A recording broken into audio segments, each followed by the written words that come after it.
राजे संभाजी मैदान हे आपल्या मुलुंडचं वैभव आहे।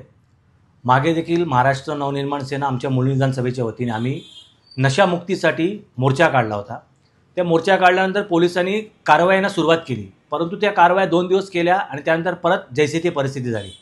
आज राजे संभाजी मैदानामध्ये बसून दारू पिण्याची तीही दिवसा ही जर हिंमत होत असेल तर ह्याच्यावरती पोलिसांनी आता कडक कारवाई करायला सुरुवात केली पाहिजे, ही आमची प्रामुख्याने मागणी आहे आता।